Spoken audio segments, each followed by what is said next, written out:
Yo guys, how's it going? Squish Squash here. On this episode of AskReddit, which is the worst single decision in history ever made by a person. Mao Zedong. Pest campaign. He basically told his nation to take pots and pans to kill all the sparrows. However, the ecosystem was disturbed and the locust population skyrocketed. Seeds. He thought that planting seeds 1 meter in the ground would result in greater roots and better harvest. He also thought that putting tons of seeds in one compact area would cause a better harvest. All the seeds died, however. Around 30 million or so died from famine under his rule. Hey, look at the other nations industrializing. Let's smelt all our metal to build better infrastructure. What? It creates pig iron, which is super unstable and impure, therefore being ultimately useless? Oops, Mao. The decision by the Scottish to invade England during Black Death must be up there. Scotland have made a lot of very stupid decisions in its past, like that time we kicked out half the population. Most of them went to Australia, New Zealand, the USA or Canada, which is why there are so many people with Scottish heritage there. Highland clearances. Alan Savory, the ecologist who killed 40,000 elephants because it was believed that grazing was causing the desertification of Africa, only to find out later that elephants were essential to prevent desertification. In a thread filled with all sorts of villains and dumb ducks, this is the one dude who's making me disproportionately mad. Eastman Kodak deciding not to go forward with their own newly invented digital cameras and instead sticking with film because it made them so much money at the time. Isn't the real shit decision that the guy who invented the digital camera in 1975 at Kodak wanted to let Kodak patent it, and they said, now who's going to get into these things? Maybe not the worst, but maybe Ronald Wayne. He was a co-founder of Apple along with Steve Jobs and Steve Wozniak in 1976. Just 12 days after forming the company, he sold his shares for $800. He owned 10% of the company, which would be worth $80,000,000,000,000,000,000,000,80 billion today. Source: don't know how accurate this is, but the story still stands. Maybe the worst business decision ever made was by Xerox with their Alto computer. Xerox invented the graphical interface modern computers use. Desktop, folders, copy/paste, etc. They basically invented the modern computer in the 70s.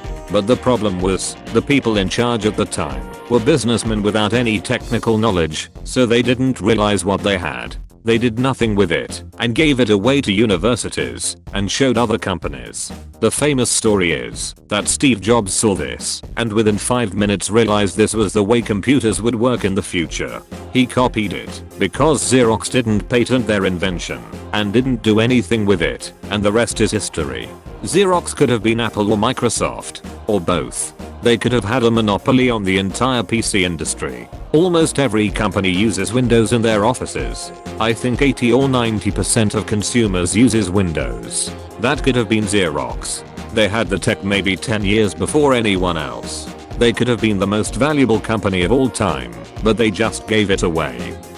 Robert Ballard, one of the guys who discovered Titanic, says that his biggest regret is that he and Jane Laus Michelle didn't bring a piece of the Titanic up with him when he first discovered it in 1985. At the time, they didn't want to disturb the wreck and leave it pristine. But if they had done so, then they would have been able to claim legal ownership of the wreck under international maritime law, and therefore more control over it. Because they chose not to do that, everyone and their grandma is free to take artifacts and pieces of the wreck, and this makes preservation impossible. Edit. A fair number of people have been asking this in the comments, so instead of replying to everyone individually, I thought I'd put this in as an edit. And thanks to the commenters who helped explain this. There is a school of thought which Robert Ballard and myself, incidentally, subscribes to, which is that the wreck is the final resting place of the more than 1,500 souls who perished that cold night on the 14th of April 1912, and must therefore be treated with the same respect and dignity. Private companies who take artifacts and pieces of the wreck and sell them for profit are effectively grave robbing. And while the wreck is gradually deteriorating into nothing, the argument is that this doesn't matter, it's just nature taking its course. Of course, there is the argument that removing certain artifacts from the wreck and putting them in a museum is conducive to both the public good and the memory of the victims. I don't have a problem with that, personally, and I can't speak for Robert Bullard. But I do have a problem with the commercial scavengers taking pieces up to sell them. My understanding is that if he and his team were the registered owners of the wreck, he would have a claim to anything taken from the wreck and sold for profit, which would potentially deter people. Radcliffe Line. The process to divide India and Pakistan boundary in 1947 was done hastily and without major considerations to local populace religion. Radcliffe was not a geography guy and majorly messed up the process. Millions died. Link https://n.m wikipedia.org/wiki/radcliffe_line. I'd say the partition of the Levant, Middle East, was way worse. Arbitrarily drawn by people who knew nothing about the region. I once read something similar to, when you see a straight border, you can assume it was drawn by someone not living there.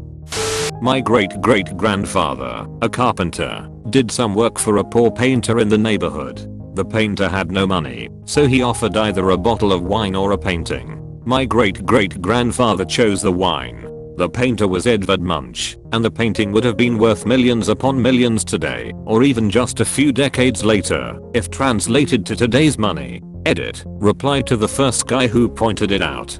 True. Doesn't really qualify. I guess what makes a decision really bad is when you should be able to see the consequences. Well, the decision of Inalchuk, the governor of the Khwarezmian city of Otra, to attack Genghis Khan's trade caravan was pretty bad. Khan was famous as a ruthless warlord, not the sort of guy you want to piss off. But maybe they could have got away with it. Genghis sent 3 ambassadors to negotiate a settlement, which is when Muhammad II, the Shah of Khwarezm, made the really bad decision to kill one of these ambassadors and send the other 2 back without their beards as a sign of humiliation.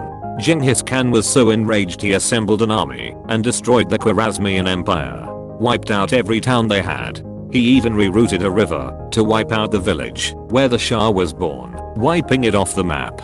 By 1120 there wasn't much of anything left. So, both Inalchuk or Muhammad II of Khwarezm qualify. Take your pick. That one time Nintendo had a partnership with Sony to develop a CD-based console, but in the end changed their mind and kicked Sony out cause they decided to stick with cartridges. Sony then thought, screw this, we'll make our own console with blackjack and hookers, and created the PlayStation as a fuck you towards Nintendo. Alcibiades was considered a traitor in Athens for leading his men to death. A traitor in Sparta because he got the queen to cheat on the king with him, and a traitor in Persia after including them in a war. Edit, so I did a little bit of info and the switching sides and stealing statistics are also true, plus he is a bisexual. Not like there is anything wrong with bisexuality. Kaiser Wilhelm II firing Otto von Bismarck. Bismarck had a plan. He always has a plan. But not when an incompetent Kaiser boots him out of his means of putting his plans into action. Bismarck had everything set up perfectly, but Wilhelm II decided to duck up everything he had set up and got into WWI for it. Edit, if you want to learn more about the greatest Chad in European history since Voltaire, I highly recommend watching this series, which goes over Bismarck pretty well. Alright gentlemen, we've successfully fended off the Greeks for 10 years. Our great city of Troy still stands. If we keep this up, surely they will realize the siege is fruitless and return home before long. Yo captain, there's this big ass wooden horse outside. Oh rad, bring it in. The Donner Party of 90 pioneers choosing to take a shortcut when heading west from Illinois to California in 1846. Said shortcut led to them getting trapped in the Sierra Nevada mountains and resorting to cannibalism. This error was compounded by an even more foolish decision. The Donner Party shot at Native Americans trying to bring them a deer to eat after the Native Americans saw the party starving to death. Gerald Ratner talking shit about his own business. He was ousted, and the firm almost collapsed before restructuring and rebranding. If you watch the video, he really has a number of good points. The brand was making utter garbage, and he found it both annoying and funny. Interesting cross between gaffe and humor and honesty. Thanks for watching. Don't forget to like and subscribe. See you tomorrow.